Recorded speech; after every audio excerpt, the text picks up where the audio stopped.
Back during centralization, my father, Max, was telling me that the land where my house is and most of Tough Street was all expropriated. And his best friend, family, the Noble family, were farming up that way. Now, they weren't very well off, but the land was taken away from them. And the last thing he remembers of the Noble family, they were all packed up in a big truck. And here's his buddy sitting way up at the top of the truck and waving by.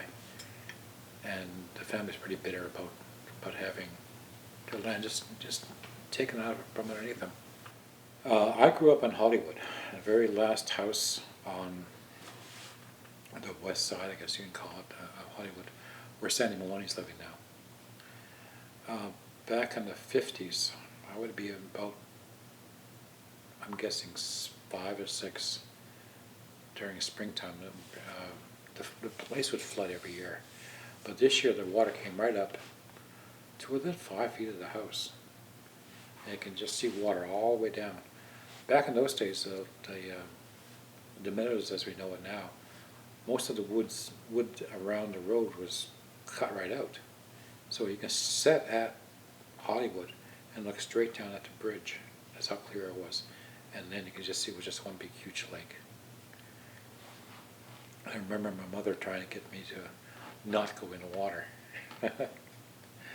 For a 5 or 6 year old, it didn't last very long. There are 3 bridges I know of. One was just the railings on the side were just the same kind of railings you'd find on the side of the road. And then they replaced that bridge with a bridge that had 2 triangles on the side. And the bridges themselves were just literally laid across the stream itself. So any debris to come down it would block it and use it as a big dam. The levels of floodwater didn't go down until they built the current bridge down there when they put 3 culverts through it. And they put that in around 1968 or so. Elsie Basque. She was married to my Uncle Isaac. She was the first Native woman to graduate the normal college, Teachers College in Toro. She first had a job up in Waikagma, and then she was transferred down here. Now, when she transferred down here, they said, well, we'll have a school for you and everything's all set up to incite her down. Well, when she got down here, she had to board, first off. She had to find a place to board. And then her school was just a small little building, and her supplies, her entire supplies was a box of chalk, a bench, and a blackboard. That was it. And a stove that she had to gather wood for and try to keep the room warm. There's a picture in the gallery of her first students. John Lewis, Cudlin J., Danny Paul, people like that. That school was there until the 1940s, and I guess they built the Indian Day School in about the late 1940s and during centralization. I think they built the Indian Day School when they expanded the road from the graveyard as we know it down to the meadows. That road there, the Church Street in Hollywood. Hollywood didn't exist. And that road there was just a horse path, they called it, that extended down there. My dad said it used to take them 20 minutes to go from here down to Robinson Road, from where we're sitting right now. But the path was just wide enough to get a wagon through and a horse. And one-way traffic, and it was that skinny the road. He also tells of a time too, though, in the same road, back when the first cars came out here.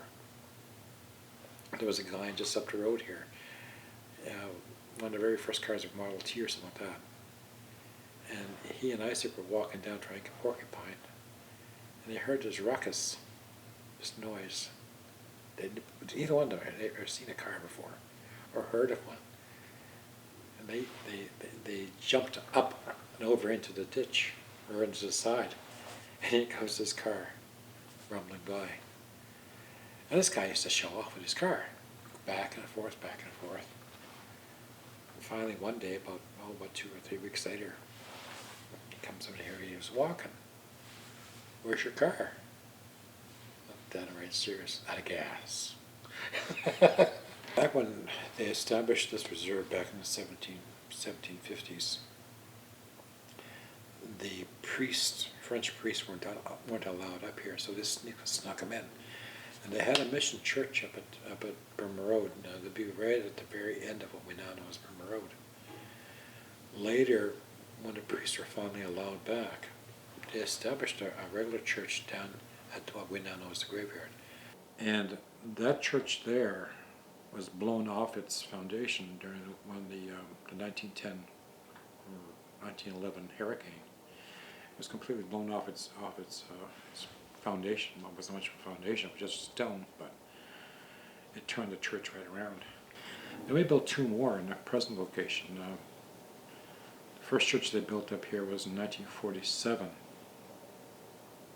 and that burned down in 61 or 2. And then they built the church we have now. Now it's called St. Kateri. It was originally St. Anne, or St. Catherine. This area here is very rich with ghost stories. Now, there's a good reason for it.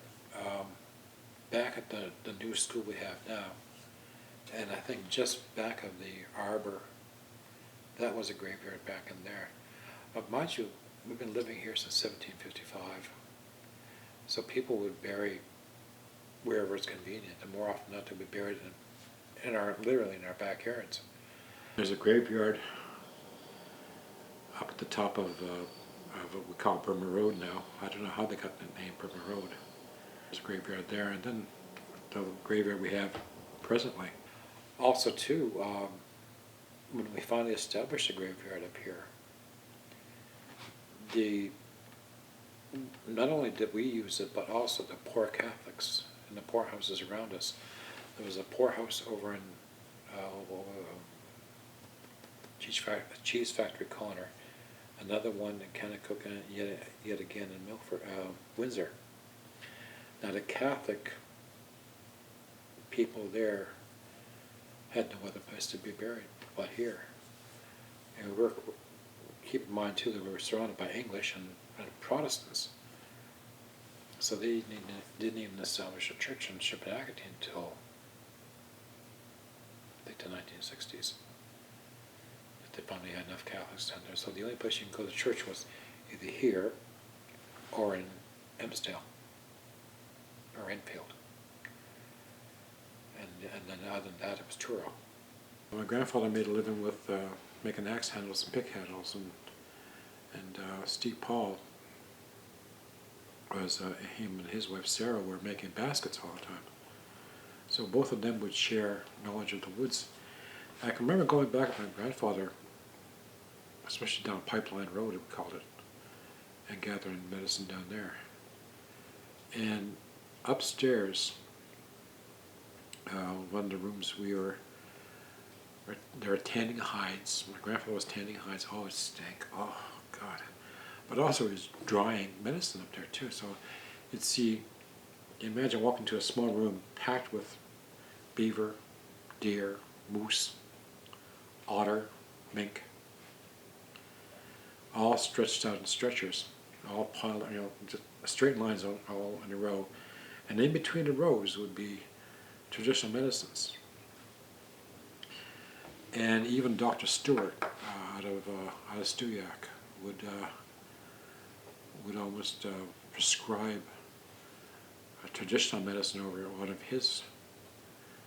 And about every 2 or 3 months he'd come up, Louis, do you have any name off medicine? Oh yeah, I got a couple of that. Ran down, go upstairs and grab a whole handful of this and that. How much owe you? Granddad never took any money from it. And so I'll bring up a loaf of bread or bring up some tea next time.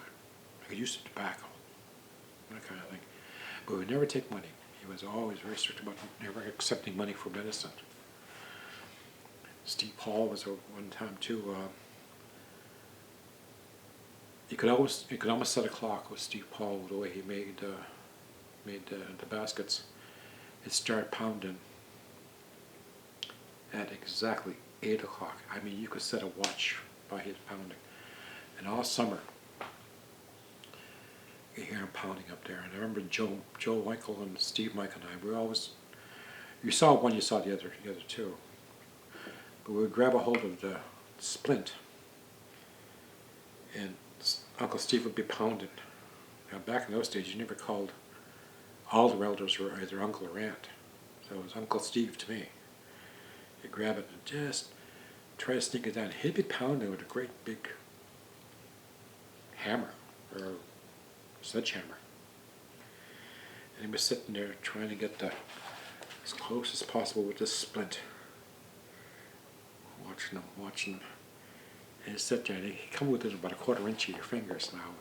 These days, when we call child abuse or something like that, we call it good old Indian fun. All right, he'd sit there and laugh. Never hit us. Never once hit us. At 8 o'clock every morning, there would be pounding, except Sunday. You hear Uncle Steve and my grandfather out in the backyard. They wouldn't much go to church up there. He says, well, you don't need to go to church. You got a good cathedral right here. They'd say their prayers.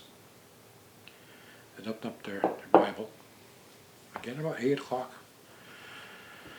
and sit there and pray for about 45 minutes.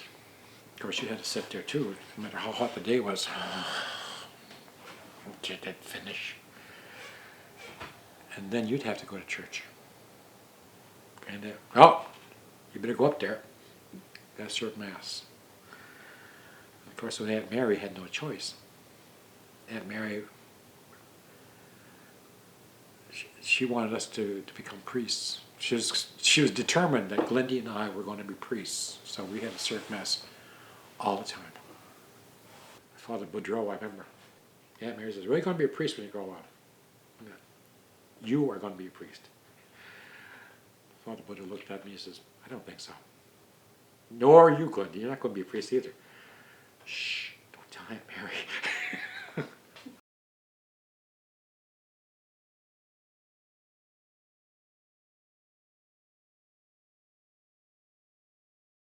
Oh, I'm Marie Drew. Well, my name was Whiteley. I grew up here in Indian Brook, and I lived in the States for 40 some odd years and came home like 15 years ago. But I grew up here until I was about 16. And life was easy for us as kids. I mean, we never really had to worry much about anything with our parents that, always had to worry about taking care of us. I was one of the lucky ones. My father always had a job, so we never had to worry too much about anything. But growing up as a kid here, of course we didn't miss anything. We always had fun, even just playing in the woods and doing different things and coasting in the wintertime. And I mean, we never had, I never even had a TV until I got older. I mean, we didn't have, computers and cell phones, and you were lucky if you had a telephone at all in your house. But other than that, I mean, life was really pretty good, Well, my father was the caretaker for the band office, the Indian agent's office, and all the offices around, and the pump house, which, well, it was a pump house then, now it's the gaming room, but he took care of all that, and the priest's house and stuff, and, he cleaned it and made sure everything was working. But he got that because he was a veteran, I guess. So he always had a job, he always worked. Well, our first house was, I don't know if anybody remembers where Becky had the post office, down by the graveyard? Mm-hmm. Yeah, that used to be our house. And then we moved from there up across the street from Maloney's, and that after Dad and Uncle Freddie built our house. one of the Julians was living in that little house right at the bottom of the graveyard there. That was Bill Duncan's house. Years ago, that house has been there forever. And then next door to him used to be John Brooks and Aunt Jane. And then after that was Marr, Cecile and John Marr. And it was our house. Oh, up on the hill where the health center is now. That's where Stephen Knockwood and Ella used to live. And then Genevieve's house was like next door to that. Oh, next door to us was Chice. And then next door to them was Dada Mar and Aunt Ellen, Ellen's grandparents or whatever. And there were a few other houses going up to the hill, up to the top, where the band office was up at the top of the hill. Russell Brooks's mother used to live down in the Brown Flats, way down at the end. And then there were a few other houses down there, but I don't know who it was that was living in them. But then if you came up and came over the bridge of the little brook that was there, on the left-hand side was a big farmhouse. So that's where Elsie and Isaac used to live, the Basques. And they eventually ended up moving up to the top of the hill. They had a house built up there. But we used to go down, and there was like a swimming hole on the other side of the brook. So we used to go down there swimming, and we used to go down in the field picking berries and stuff. And sometimes we get too near the graveyard, and somebody yell at us, "You can't pick those, you can't eat those berries." And I didn't really start speaking English until I started school, because we lived with my grandmother until I was about 5 when my father came back from overseas. He was in the Army. So my mother and I lived with my grandparents, and that's all they spoke was Mi'kmaq. And your grandparents' names, what are those? Well, at the time, it was Joe Sack and Madeline, and my grandmother Madeline ended up as Knockwood eventually. She was married 4 times, 5 times, I don't know. Well, that's a story. And then when she died, she said she was still looking. That's funny. My grandmother started the St. Anne Fidelity up here. And so she used to make all the floral decorations and stuff for the altars in the church. And St. Anne's Day, you know, they decorate up the St. Anne statue. And my grandmother believed in the, you know, the native medicines and stuff. They used to tell me that when I was really little, I must have been maybe 2 or 3, I had a very high fever. So even today, the doctors ask me if I ever had rheumatic fever. I said, I don't know. They never took me to the doctor to find out. But apparently I had this big fever. So my grandfather, Joe Sack at the time, scraped bark off of alder bark, and they steeped it. And then they wrapped me in the hot, well, not hot, but warm alder bark, and that broke my fever. And after that, I got better. The only thing I can think about on this reserve that I wish were the same is the fact that we never had any drugs or alcohol. Well, the older people had alcohol, you know, what, maybe once a week or something, you know, but nothing like it is today. And drugs, forget it. We didn't know what the heck drugs were, you know. But then we always had a good time. I mean, 'cause we didn't know what we were missing, so you couldn't miss it, you know. So we still made our own good times, and we didn't need all that stuff to make us happy.